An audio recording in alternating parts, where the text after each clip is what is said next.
या सम्मोहन विज्ञान के बारे में आज मैं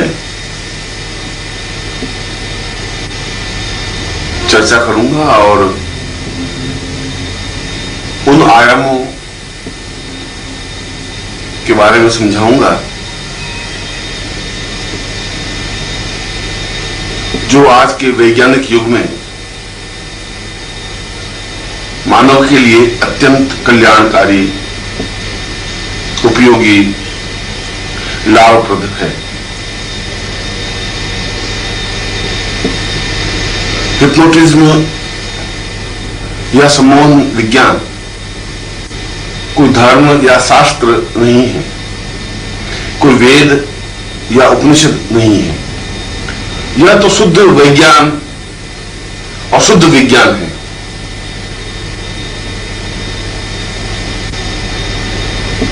जिसे भारत में तो अपनाया ही जा रहा है। पूरे विश्व में इसका प्रयोग और इसके लाभ उठाए जा रहे हैं। सही अर्थों में कहा जाए तो सम्मोहन विज्ञान आने वाले युग का विज्ञान है। एक ऐसा विज्ञान है जिससे आने वाला समय, आने वाला युग प्रभावित होगा। करोड़ों करोड़ों व्यक्ति इससे लाभान्वित होंगे और जीवन की समस्याओं, जीवन की बाधाओं और जीवन की अड़चनों को इस विज्ञान के माध्यम से दूर किया जा सकेगा।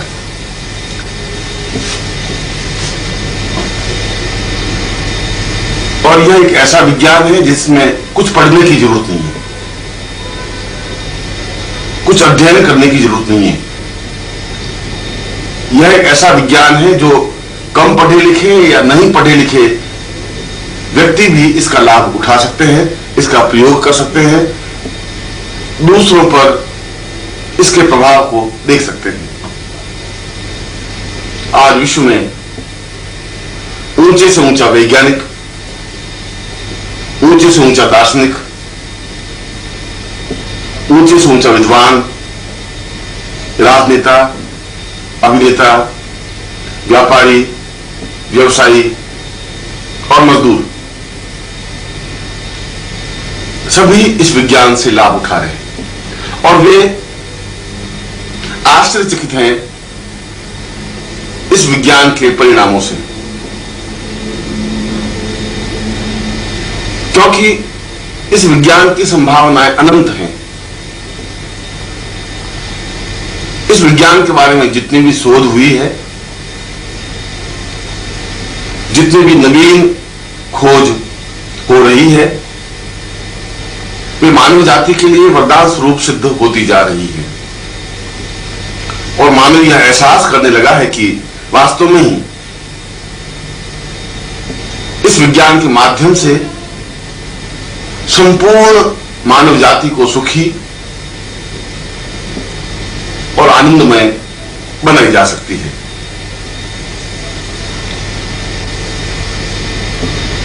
पहले तो यह कि यह सम्मोहन विज्ञान है क्या, इसे संक्षेप में समझना जरूरी है। मैं इसके इतिहास पर नहीं जा रहा हूं, मैं यह भी नहीं समझाने जा रहा हूं कि इसका प्रादुर्भाव कब और कैसे हुआ। मैं तो यह समझाने जा रहा हूं कि यह क्या है और इसका उपयोग किस प्रकार से किया जा सकता है। मैंने हजारों लाखों व्यक्तियों पर इस विज्ञान का प्रयोग किया है और इसके अत्यंत अनुकूल परिणाम प्राप्त हुए हैं। 100% अनुकूलताएं इस विज्ञान के माध्यम से प्राप्त हुई हैं। जो गुत्थियां, जो समस्याएं अन्य किसी भी तरीके से हल नहीं हो पा रही थीं, उन समस्याओं और गुत्थियों को भी इस विज्ञान के माध्यम से हल करने का प्रयत्न किया है और सफलता पाई है। मानव मन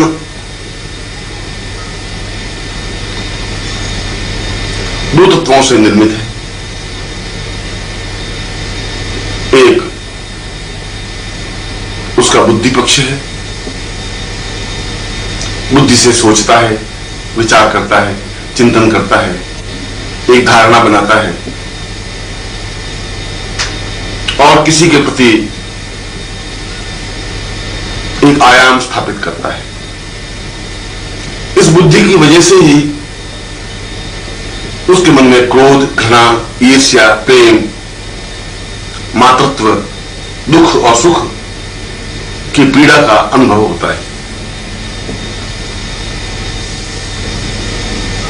बुद्धि ही यह सोचती है कि यह मेरा परिवार है, यह मेरा बेटा है, यह मेरी पत्नी है, यह मेरी प्रेमिका है, यह मेरी मां है, और बुद्धि ही सोचती है कि यह मेरा शत्रु है, मुझे इसको समाप्त कर देना है, मुझे इसको पीड़ा पहुंचानी है।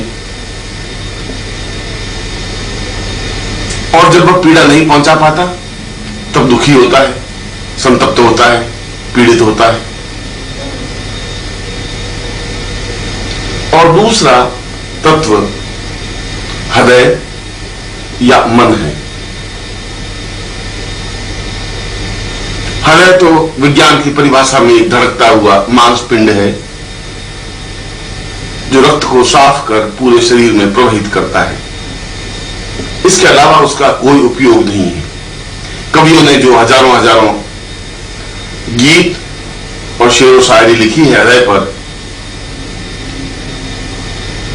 वे तो इन शायरों और कवियों की एक कल्पना है।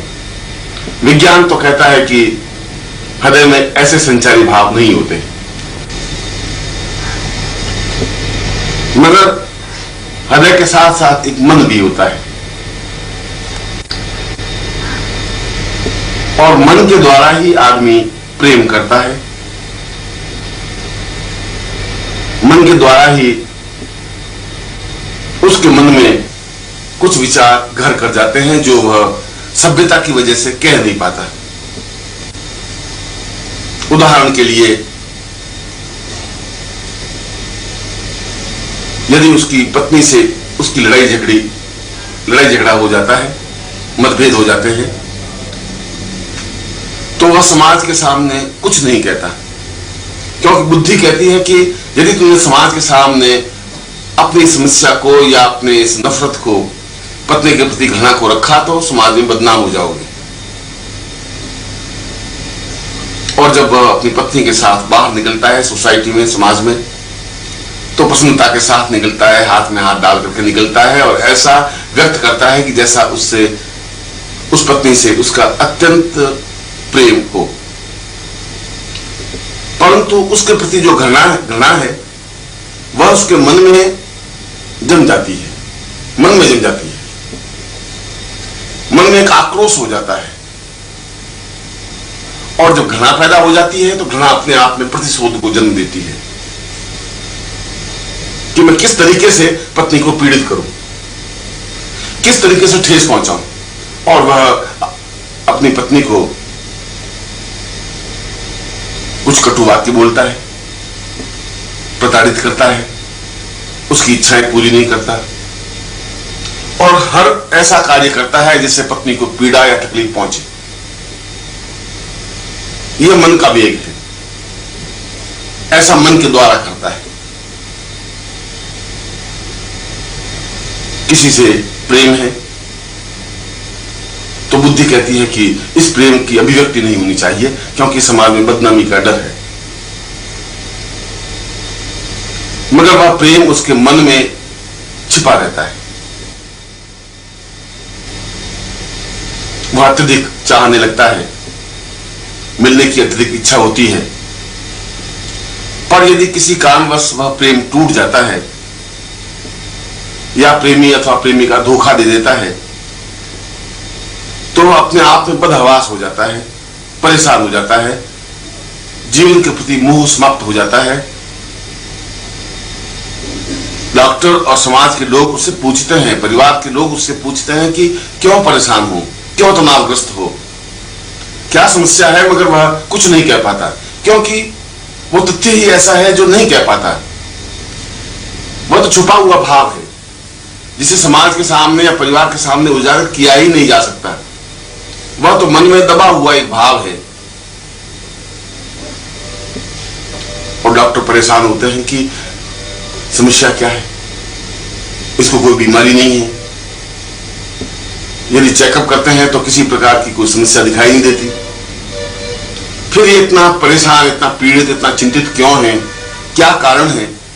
ये कारण डॉक्टर नहीं ढूंढ पाएंगे, यह कारण परिवार वाले भी नहीं ढूंढ पाएंगे, क्योंकि यह कारण तो मन में छुपा हुआ है। और उस प्रेम में वह पागल होकर, बदहवास सा होकर खाना पीना भूल जाता है, व्यापार भूल जाता है, कार्य भूल जाता है, परिवार के उत्तरदायित्व से अलग हट जाता है और धीरे धीरे अपने आप को मटिया मेट करने के लिए तैयार हो जाता है। और यदि समय पर इसका समाधान नहीं किया जाए तो आत्महत्या तक भी कर लेता है।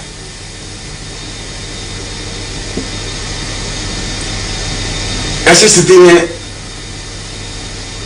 कोई चिकित्सा विज्ञान तो उसकी सहायता नहीं कर सकता। चिकित्सा विज्ञान के पास इसका कोई उत्तर है ही नहीं। शास्त्रों के पास भी और पंडितों के पास भी, पुरोहितों के पास भी इसका कोई समाधान नहीं है।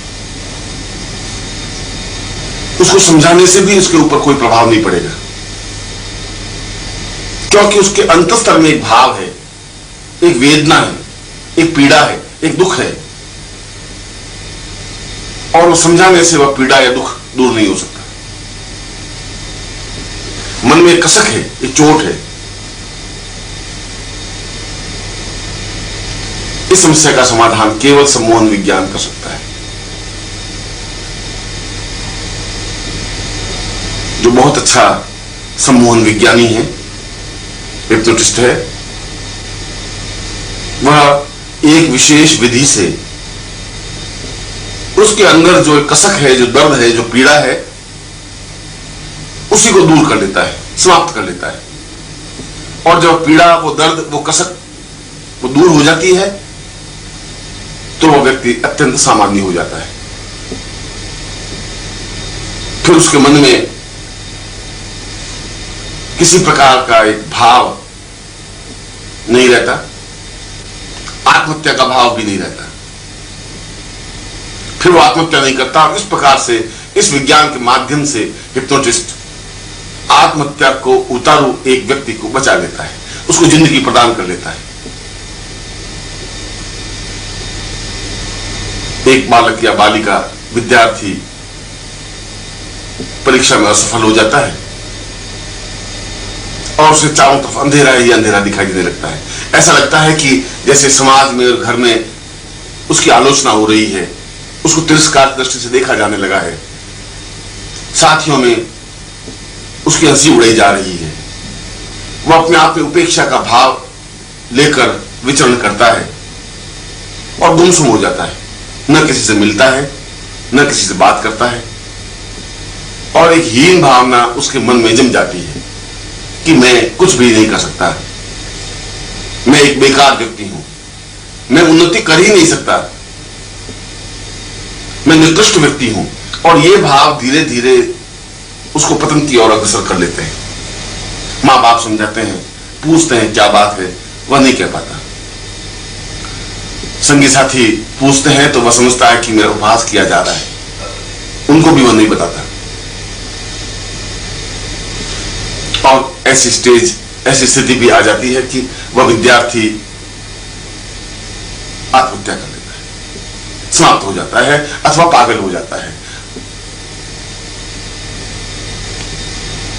इसी प्रकार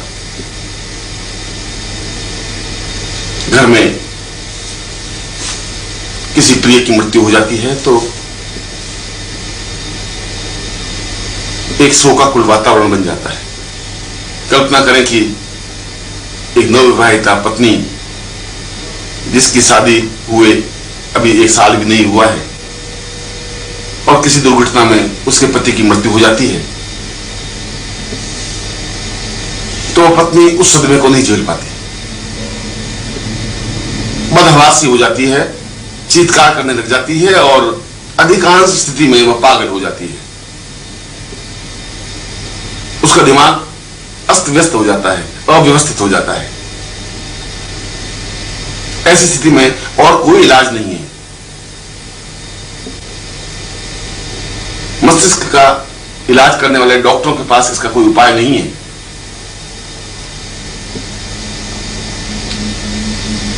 उस पागलपन की स्थिति को बचाने के लिए केवल सम्मोहन विज्ञान ही काम आ सकता है,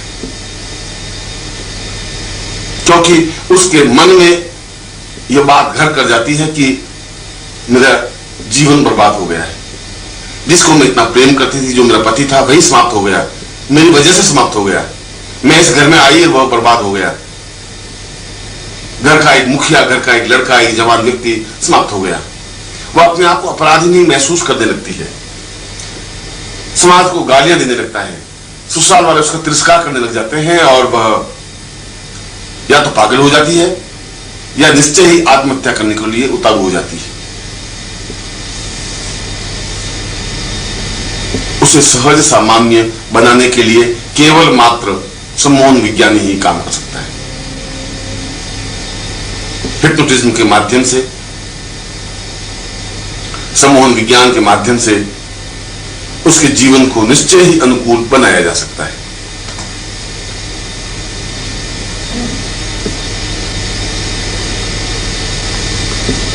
इसके अलावा भी जीवन के कई क्षेत्र हैं जहां सम्मोहन विज्ञान सहायता पहुंचाता है। कई व्यक्ति मानसिक ग्रंथियों से पीड़ित होते हैं। कुछ व्यक्ति, पुरुष या स्त्रियां ऐसे भी होते हैं जो हर समय भयभीत रहते हैं, डरे हुए रहते हैं, कोई तकलीफ नहीं हो जाए, कोई बीमारी नहीं आ जाए, किसी का एक्सीडेंट नहीं हो जाए, या मुझे कोई चाकू नहीं मार दे, या मुझे कोई रिवॉल्वर से समाप्त नहीं कर दे। और यह भय उसके मन में जम जाता है, हर समय भयभीत रहता है, उसके चेहरे पर एक मुर्दनी छा जाती है, वह किसी कार्य को सही ढंग से कर ही नहीं पाता और धीरे धीरे उसका उत्साह, उसकी रुचि व्यापार से या नौकरी से समाप्त हो जाती है। धीरे धीरे वह कमजोर, दुखी और संतप्त दिखाई देने लगता है। भय से आक्रांत व्यक्ति और कर भी, जबकि यह भय निर्मूल है, जबकि ऐसा संभव नहीं है, फिर भी यह एक प्रकार की बीमारी है।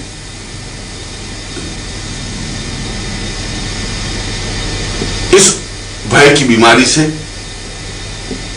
व्यक्ति को निजात सम्मोहन विज्ञान के माध्यम से दी जा सकती है। उसके मन से भय निकाला जा सकता है कि तुम्हें कोई गोली मार देगा या कोई चाकू मार देगा, या कोई दुर्घटना हो जाएगी, या तुम परेशानी फंस जाओगे। बिना भय के निर्भय उसे बनाया जा सकता है।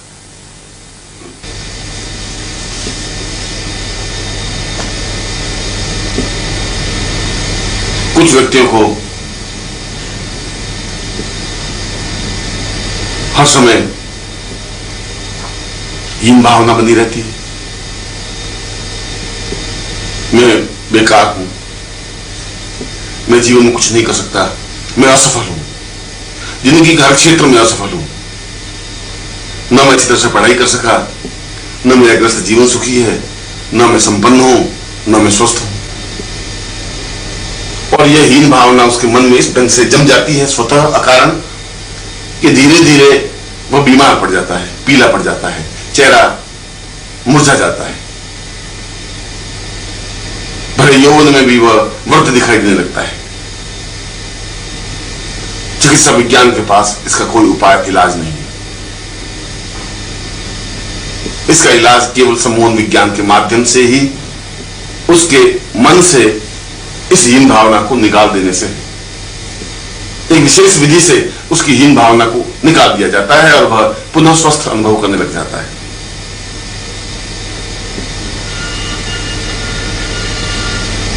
यह तो एक प्रकार हुआ। मगर इसके रचनात्मक उपाय भी है, संबंध विज्ञान के लाभ भी है।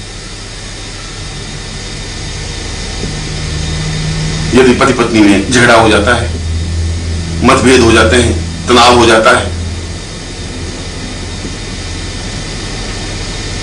और यदि पति के मन में पत्नी के प्रति घृणा सी आ जाती है, तो पति को सम्मोहित करके उसके मन से घृणा का भाव समाप्त किया जा सकता है।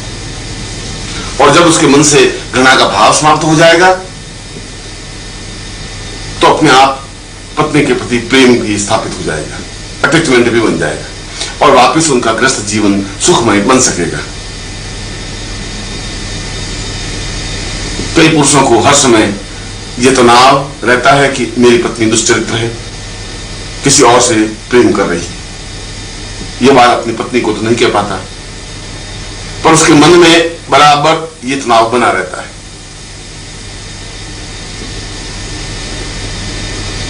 इसके फलस्वरूप पति पत्नी के बीच जबरदस्त कलह और दीवार खड़ी हो जाती है। पत्नी समझ नहीं पाती कि मैं अपने पति को किस प्रकार से संतुष्ट कर सकूं, किस प्रकार से कन्विंस कर सकूं, कैसे समझा सकूं कि ऐसी कोई बात नहीं है। समझाने से तो उसका संदेह और बढ़ जाता है, वह संदेहशील हो जाता है।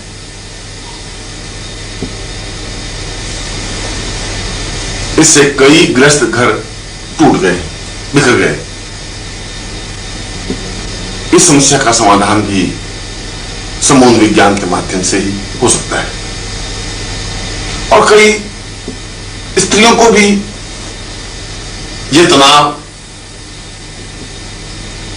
यह आशंका बनी रहती है कि उसका पति दुष्चरित्र है, ऑफिस से 2 घंटे लेट आता है तो जरूर कोई कारण है, 4 दिन बाहर जाता है तो कोई न कोई कारण है, या जरूर किसी ने साथ इसका प्रेम है, और वह पत्नी कुछ कह नहीं पाती, अंदर के अंदर घुटती रहती है, तनावग्रस्त रहती है, उलझन से भरी रहती है, और धीरे धीरे उसका वैवाहिक जीवन दुखमय हो जाता है, तनावग्रस्त हो जाता है। इस समस्या का समाधान भी संबंध विज्ञान के पास ही है। यदि कोई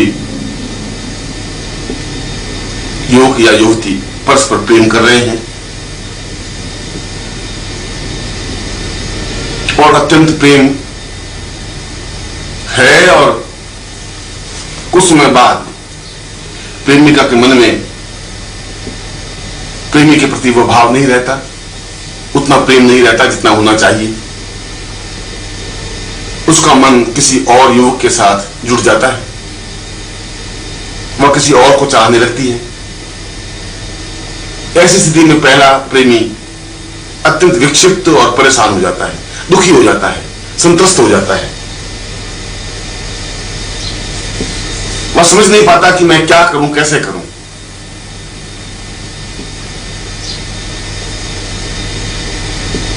ऐसी स्थिति में भी संबंध विज्ञान ही सहायता कर सकता है। वह उस प्रेमिका के मन से उस दूसरे प्रेमी के बिंब को या आकर्षण को समाप्त कर सकता है। वह भाव ही निकाल सकता है कि यह दूसरा प्रेमी उसके लिए ज्यादा अनुकूल या सुखदायक है, और पहले प्रेमी के साथ, जिसके साथ उसके संबंध थे, उसके प्रति अनुरक्ति उसके मन में पैदा की जा सकती है, प्रेम पैदा किया जा सकता है, और इससे एक पागल होते हुए युवक को बचाया जा सकता है, एक जोड़े को सुखमय बनाया जा सकता है।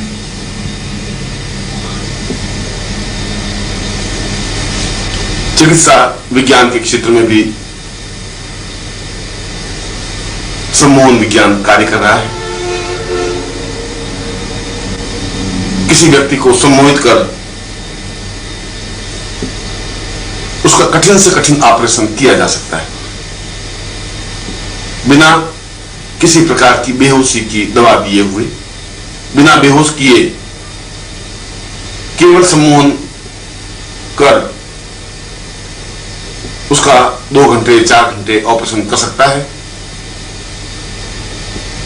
और उसे भान ही नहीं रहता कि मेरा ऑपरेशन किया जा रहा है या मेरा शरीर चीर फाड़ हो रहा है या उसको चीरा जा रहा है या काटा जा रहा है। इससे शरीर के अंगों पर जो दूषित प्रभाव बेहोशी की दवा से होने की संभावनाएं हैं वे दूर हो जाती हैं।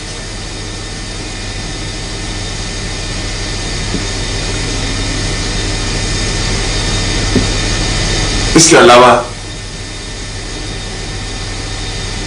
इस सम्मोहन विज्ञान के माध्यम से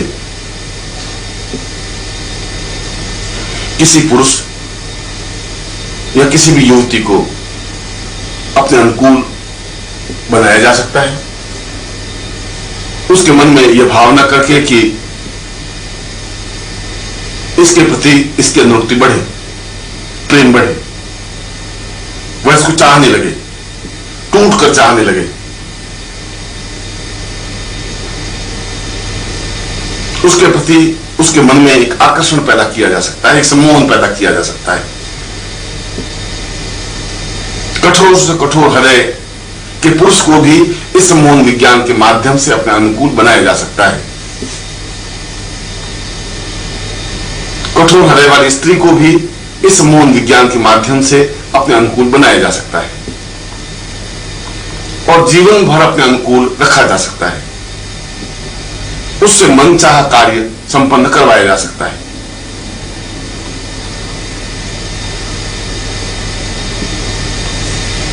सम्मोहन विज्ञान के माध्यम से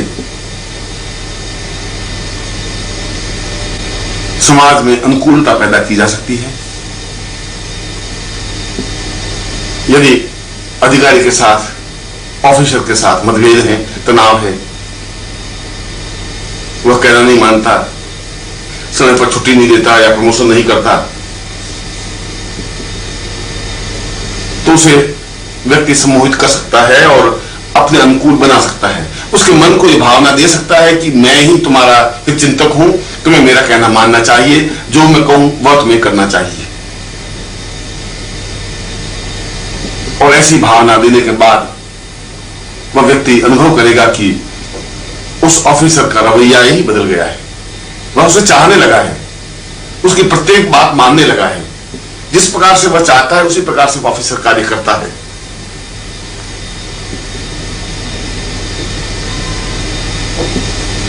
व्यापार के क्षेत्र में तो सम्मोहन विज्ञान की अनंत संभावनाएं हैं, क्योंकि उसमें तो हर समय बातचीत के माध्यम से लेन देन किया जाता है, टेंडर लिया जा सकता है, ठेका लिया जा सकता है, एजेंसी ली जा सकती है, अपने अनुकूल निर्णय करवाए जा सकते हैं, मीटिंग में वातावरण अपने अनुकूल बनाया जा सकता है।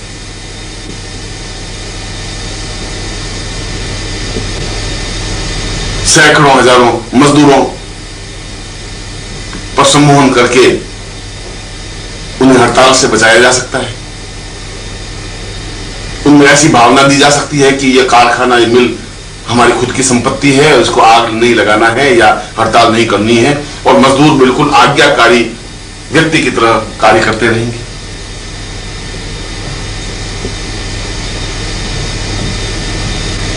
इस सम्मोहन विज्ञान के द्वारा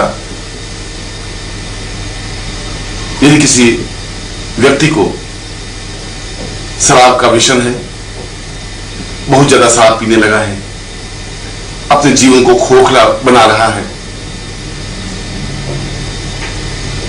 तो भी उसे यह भावना दी जा सकती है कि यह शराब उसके स्वास्थ्य के लिए हानिकारक है, शराब को छोड़ देना है, और सम्मोहन विज्ञान के माध्यम से उससे शराब की लत छुड़वाई जा सकती है।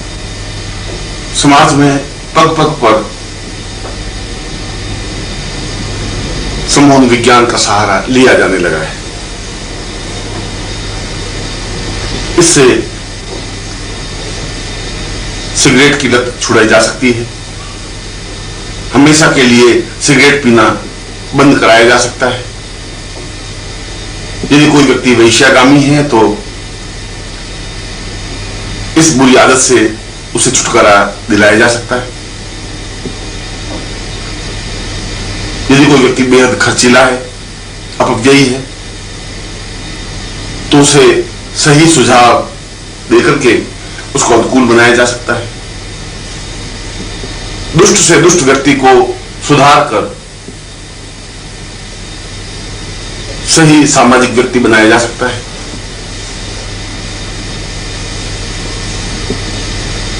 और किसी भी प्रकार से जीवन में अनुकूलता प्राप्त करने के लिए सम्मोहन विज्ञान का सहारा लिया जा सकता है। यही नहीं, अपितु सम्मोहन का एक दूसरा प्रकार समूह सम्मोहन है। यह तो जो मैं बता चुका हूं वह सब व्यक्तिगत सम्मोहन है। किसी एक पुरुष या किसी एक स्त्री को अपने अनुकूल बनाने की क्रिया या भाव है कि हम किसी को भी अपने अनुकूल बना सकते हैं जीवन भर के लिए, हमेशा हमेशा के लिए। पर मास हिप्नोटिज्म या समूह सम्मोहन विज्ञान के माध्यम से सामने उपस्थित पूरी भीड़ को अनुकूल बनाई जा सकती है। सम्मोहन विज्ञान के माध्यम से उन सबको उनके मन पर एक चिंतन दिया जा सकता है कि मैं जो कुछ कह रहा हूं वही सही है और मेरी बात को ही तुम्हें मानना है, मेरा अनुसरण करना है। जो मैं कहूं वह सही है, सत्य है। और इस प्रकार का प्रभाव उसके मन पर देकर के यदि कोई व्यक्ति मंच से कुछ भी कहता है तो भीड़ में सन्नाटा सा छा जाता है। भीड़ उस बात को मानने लग जाती है, उसके अनुयायी बन जाती है, उसकी फॉलोवर बन जाती है। पूरी भीड़ को, हजारों लाखों व्यक्तियों को इस विज्ञान के माध्यम से कंट्रोल किया जा सकता है।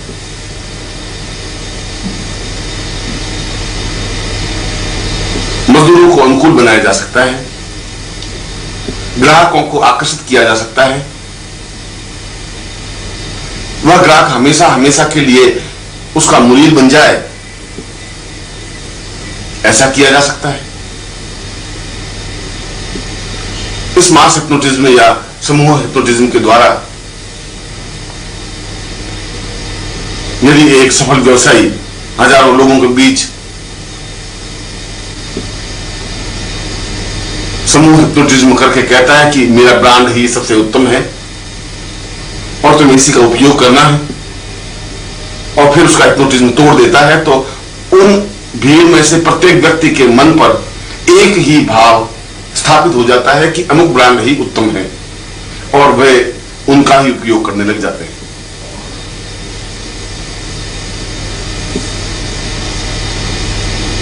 सामने वाले के मन में एक आकर्षण पैदा किया जा सकता है स्वयं के बारे में।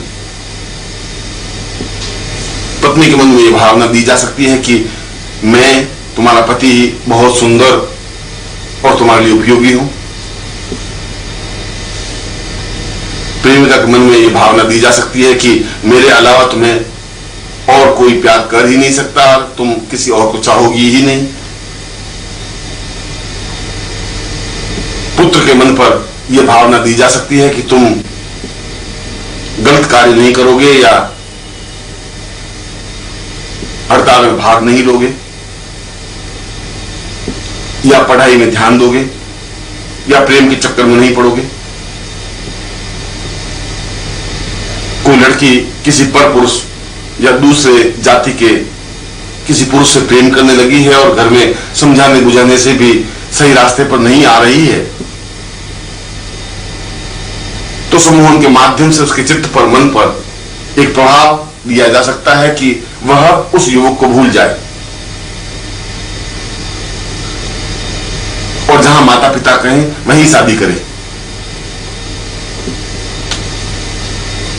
ऐसा कहकर या ऐसी भावना देकर उसके मानस से उस विजातीय प्रेमी का बिंब हमेशा के लिए समाप्त किया जा सकता है। ऐसी भावना देने से जो नित्य हजारों बलात्कार होते हैं, जो भागने की घटनाएं होती हैं, वे समाप्त हो जाएंगी। समाज ज्यादा सुखदायी बन जाएगा, ज्यादा आनंददायक बन जाएगा, ज्यादा मधुर बन जाएगा। और हिप्नोटिज्म का तीसरा प्रकार सेल्फ हिप्नोटिज्म या स्वयं को सम्मोहित करने की क्रिया है। यदि उसके मन में हीन भावना है कि मैं अच्छा बोल नहीं सकता, यह कॉम्प्लेक्स है, तो अपने आप को हिप्नोटाइज करके अपनी इस हीन भावना से छुटकारा पा सकता है। यदि किसी के मन में यह कॉम्प्लेक्स है कि मैं सुंदर नहीं हूं, इसी वजह से सफल नहीं हो रहा हूं, तो अपने आप को सम्मोहित करके अपनी इस हीन भावना से छुटकारा पा सकता है। या स्वयं शराब पीने वाला है, या सिगरेट पीने वाला है, या व्यसनी है, या दुर्गुण से ग्रस्त है, और प्रयत्न करने पर भी उस दुर्गुण से छुटकारा नहीं मिल रहा है, तो व्यक्ति अपने आप को सम्मोहित करके अपनी बुरी आदतों को दूर कर सकता है, उससे छुटकारा पा सकता है। यही नहीं अपितु अपने अच्छे गुणों और अच्छी आदतों को बढ़ावा दे सकता है कि मैं और ज्यादा परिश्रम करूंगा। ऐसा सम्मोहन भी अपने ऊपर किया जा सकता है। मैं जो कुछ पढ़ूंगा वह मुझे स्मरण रहेगा ही, ऐसा सम्मोहन अपने ऊपर किया जा सकता है।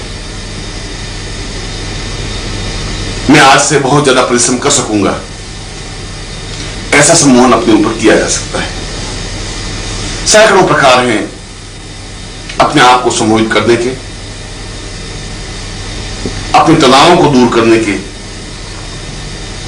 अपनी समस्याओं से छुटकारा पाने के, जीवन को ज्यादा सुखमय बनाने के, आनंददायक बनाने के। और ये सब क्रियाएं सम्मोहन विज्ञान के माध्यम से ही संभव है।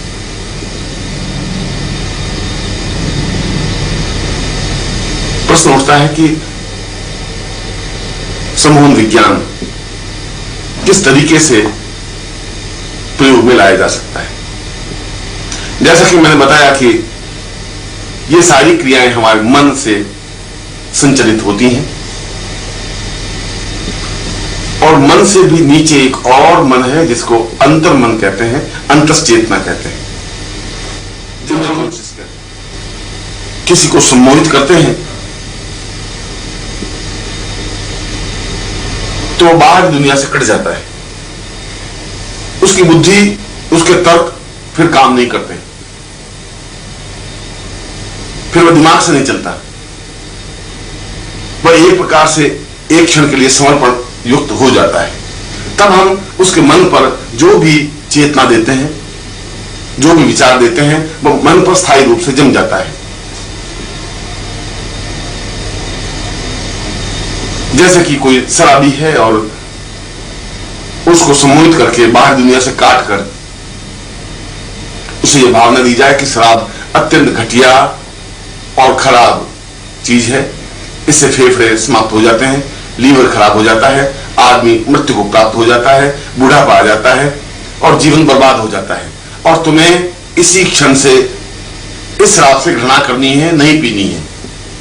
तो ये शब्द, ये विचार उसके मन पर अंकित हो जाएंगे। उसे हम ये भावना देंगे कि तुम शराब को देखते ही तुम्हें घृणा होने लगेगी और तुम शराब फेंक दोगे। और जब हम उसे वापिस वर्तमान दुनिया में आने देते हैं, चेतना अवस्था में लाते हैं, तो उसके मन पर जो प्रभाव दिया है वह तो स्थायी रहेगा ही। फिर जब व्यक्तिगत जीवन में वह शराब को देखेगा तो शराब से उसको घृणा हो जाएगी, फेंक देगा शराब, नहीं पिएगा और एक आदत से छुटकारा मिल जाएगा। यदि कोई प्रयत्न करने पर भी प्राप्त नहीं हो रहा है, या हमारे अनुकूल नहीं हो रहा है, या हमारे वश में नहीं हो रहा है, तो उसे सम्मोहित करके बाहर दुनिया से काटकर उसके मन पर यह प्रभाव दिया जा सकता है कि तुम केवल मेरी ही आज्ञा पालन करोगे या मुझे ही चाहोगे, जो मैं कहूंगी तुम्हें वही कार्य करना है। और फिर जब उसे चेतनावस्था में लाया जाता है तो उसके मन पर जो बिंब दिया गया है वह अपने आप में स्थायी रह जाएगा और उसके मन से घृणा या क्रोध अपने आप में समाप्त हो जाएगा और वह उसको चाहने लग जाएगा, उसके प्रति अनुरक्ति पैदा करने लग जाएगा, उसके प्रति चाहत बढ़ जाएगी। इसलिए मन पर जो विचार बिंब प्रेषित किए जाते हैं उसको सम्मोहन विज्ञान कहा जाता है। और फिर सम्मोहन विज्ञानी यदि योग्य हो, अभ्यासरत हो, तो इस मन से भी आगे जो अंतर्मन है, अंतश्चेतना है, इनर कॉन्शियस है, वहां तक उस व्यक्ति को ले जाकर खड़ा कर देता है। वो बाहर दुनिया से कट जाता है, बाहर दुनिया का प्रभाव उस पर होता नहीं, मस्तिष्क का प्रभाव उस पर नहीं होता, बुद्धि या तर्क उसके ऊपर हावी नहीं होते और वह मन पर आकर के खड़ा हो जाता है, मन की गिरफ्त में आ जाता है। जो मन कहता है उसी को मानने लग जाता है और सम्मोहन विज्ञान इसको और आगे ले जाकर के अंतर्मन तक खड़ा कर देता है और हमेशा हमेशा के लिए कोई भाव या कोई बिंब या कोई वस्तु या कोई तथ्य उसके अंतर्मन में अंकित कर देता है। और जब ऐसा हो जाता है तो वह हमेशा हमेशा के लिए स्थायी रूप से उसके मन में यह भाव या बिंब स्थापित हो जाता है।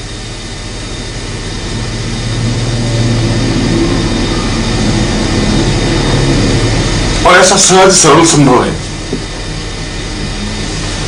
जो कुछ मैंने ऊपर बताया है, इन प्रयोगों को मैंने हजारों बार हजारों लोगों पर किया है और एक भी घटना ऐसी नहीं हुई कि उसमें असफलता मिली हो। 100% सफलता मिली। इससे विश्वास जमा कि सम्मोहन विज्ञान अपने आप में प्रामाणिक है, अपने आप में क्रांतिकारी है। इसके माध्यम से जिस प्रकार से भी चाहे, जो भी चाहे, कार्य संपन्न करवाया जा सकता है, किया जा सकता है। पत्थर दिल को भी अपने अनुकूल बनाया जा सकता है। किसी के भी मन में घृणा या क्रोध पैदा किया जा सकता है। यहां तक कि जज को भी अपने अनुकूल बनाया जा सकता है, वकील को भी अपने अनुकूल किया जा सकता है, ऑफिसर को अपना वशवर्ती बनाया जा सकता है, किसी पुरुष या स्त्री को अपने वश में किया जा सकता है, पूरी भीड़ को अपने अनुकूल बनाया जा सकता है, बुरी आदतों से छुटकारा पाया जा सकता है, अपने आप को सजेशन देकर के अपने आप को सम्मोहित करके सारी समस्याओं से मुक्ति पाई जा सकती है और तनावों से छुटकारा मिल सकता है।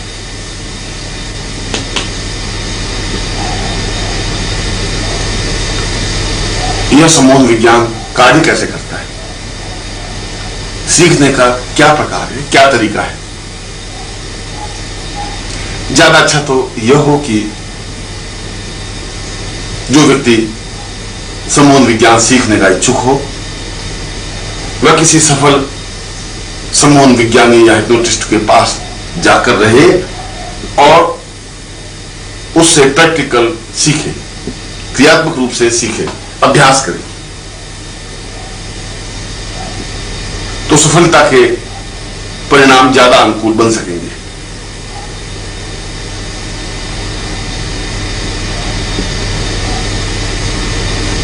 अंधा पुस्तकों के माध्यम से भी इस सम्मोहन विज्ञान को सीखा जा सकता है।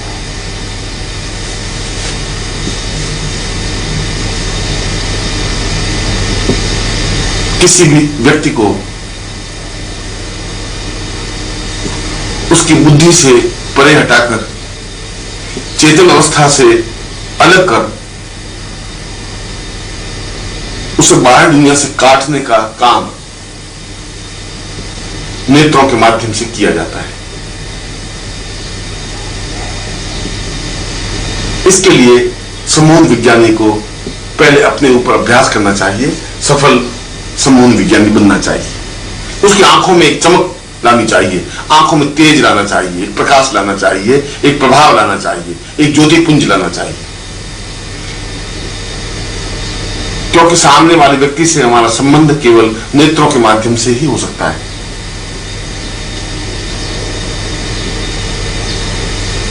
इसके लिए सबसे अच्छा तरीका यह है कि प्रातःकाल उठकर स्नान कर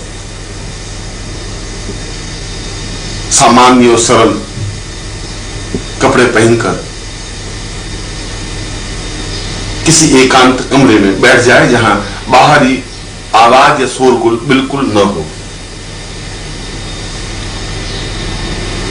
किसी प्रकार से कोई हस्तक्षेप न हो, कोई आवाज न हो, यह जरूरी है।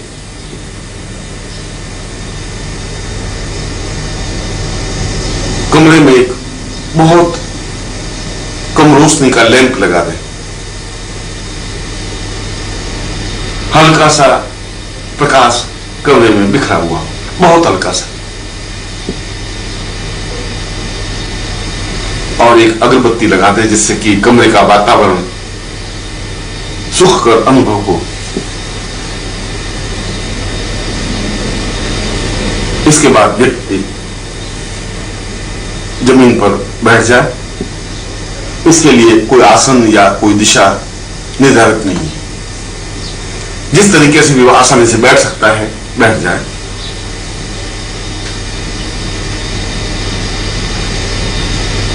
और अपने सामने 1 फीट की दूरी पर दीवार पर अपनी आंखों के ठीक सामने एक छोटा सा लाल बिंदु लगा दें। वो लाल बिंदी इतनी बड़ी होनी चाहिए जितनी कि दिखाई दे सके। इसके बाद सीखने वाले सम्मोहन विज्ञानी को चाहिए कि वह एकटक उस लाल बिंदी को देखता रहे। इसमें इस बात का ध्यान रहे कि इस देखने की क्रिया में पलक नहीं झपकाए, बिना पलक झपकाए बराबर देखते रहने की क्रिया को त्राटक कहते हैं। और यह सम्मोहन विज्ञान का आधारभूत सत्य है, त्राटक, क्योंकि इसी के माध्यम से आगे के सारे विज्ञान को समझा जा सकता है। शुरू में तकलीफ होगी, 1 मिनट या 1.5 मिनट के बाद आंखें थकने लगेंगी, आंख बंद हो जाएगी। व्यक्ति को चाहिए कि पास में पानी का लोटा रखे और उससे आंख पहुंचकर आंख को थोड़ा रेस्ट, आराम देकर फिर देखने का अभ्यास शुरू करें। 2-3 बार वह अनुभव करेगा कि वह 2-3 मिनट तक बिना पलक झपकाए अपलक उस बिंदु को देखने में सफल होने लगा है। धीरे धीरे इस अभ्यास को बढ़ाएं। इसके लिए किसी मंत्र जप की जरूरत नहीं है, केवल क्रियात्मक पक्ष है। इस बिंदु को बराबर देखते रहने, अपलक देखते रहने की क्रिया कम से कम 32 मिनट की होनी चाहिए और ज्यादा से ज्यादा 60 मिनट का अभ्यास करना चाहिए। 32 मिनट से उसकी आंखों में सम्मोहन का भाव पैदा होने लगता है। उसकी आंखों में एक ऐसी विद्युत स्फुलिंग बनने लगती है जो सामने वाले की आंखों से उसके चित्त पर, मन पर सीधा प्रभाव पैदा करने में समर्थ होने लगती है। हम सामने वाले को प्रभावित तो उनकी नेत्रों के माध्यम से ही कर सकते हैं। ये जरूरी नहीं है कि सामने वाले को हम स्पर्श कर सकें, सुला सकें, भावना दे सकें। हम तो उनको देखते हैं और देखते ही मन में एक भावना पैदा, चिंतन देते हैं। और जब अभ्यास 60 मिनट का हो जाएगा तो उस मौन विज्ञानी की आंखों में एक विशेष प्रकार की लपक, एक विशेष प्रकार की ऊर्जा पैदा होगी। यह ऊर्जा अपने आप में बहुत शक्तिशाली है, हजार परमाणु बमों से भी ज्यादा ताकतवान, क्षमतावान है। एक ऐसी लपक है जो सामने वाले की आंखों से होते हुए उसके मन पर पहुंच जाती है। इसका सीधा संबंध सामने वाले की आंखें और आंखों के माध्यम से उसके मन पर पहुंचने की क्रिया है।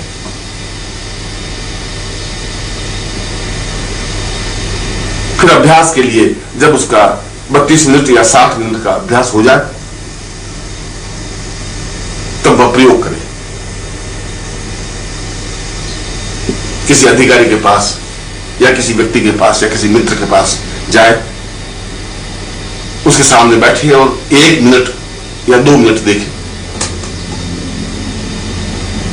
1 मिनट देखने के बाद सुझाव दे कि अपने होठों से यह सुझाव दे मन ही मन कि यह मेरा मित्र उठे और पानी की गिलास ला करके मुझे दे, और वह अनुभव करेगा कि वह उठ करके पानी की गिलास लेके आ जाता है। इसका मतलब आपने जो उसकी आंखों के माध्यम से आज्ञा दी वह उसके चित्त पर, मन पर अंकित हुई, मन पर अंकित हुई, उसके अनुसार वो कार्य करने लगा। यदि वो पानी गिलास ला के देता है तो दूसरे कार्य भी जैसा आप कहेंगे वैसा ही करेगा। अधिकारी को, किसी पुरुष को, किसी स्त्री को इस प्रकार की आंखों से देखकर, भावना देखकर आज्ञा दी जा सकती है।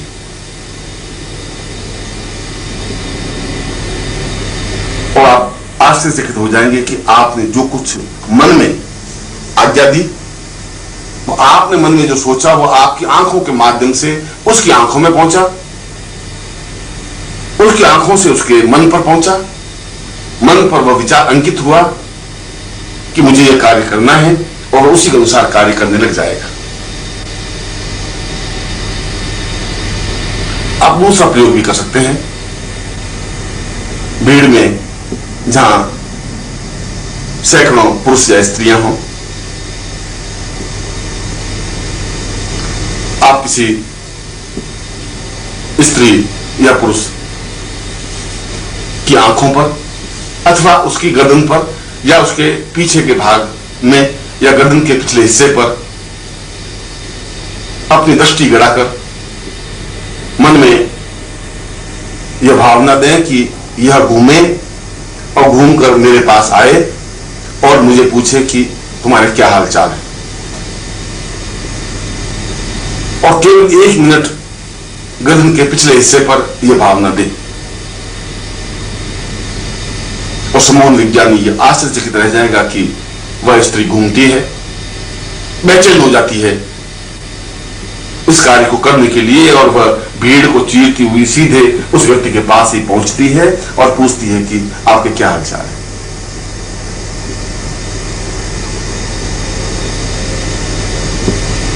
फिर आप इस प्रयोग को थोड़ा सा आगे बढ़ा सकते हैं। यह तो सामने दिखाई देने वाले पुरुष या स्त्री के बारे में प्रयोग है। जब आपका अभ्यास 60 मिनट का या इससे ज्यादा होने लग जाए, तब आप अपने शहर में ही रहने वाले किसी मित्र का चित्र या बिंब अपनी आंखों के सामने लाएं, और 1 तक आप उस मित्र को देखने के बाद आज्ञा दें कि वह मित्र आपको टेलीफोन करे, इसी क्षण टेलीफोन करे।